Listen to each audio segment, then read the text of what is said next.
মা, আমি বিয়ে করতে চাই।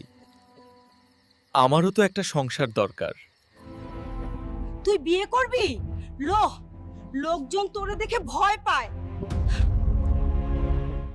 মা, আমার মনটা তো মানুষেরই, আমি খারাপ না। দুনিয়া বোঝে না রে, আমি তোর কষ্ট চাই না। তাহলে কি আমি আজীবন একাই থাকব? হয়তো এটাই তোর ভাগ্য।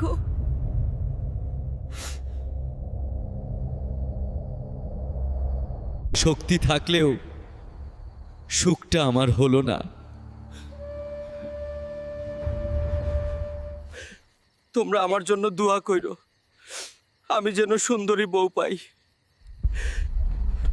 এই রকম ভিডিও পেতে একটা লাইক, কমেন্ট আর সাবস্ক্রাইব করে আমার পাশে থেকো।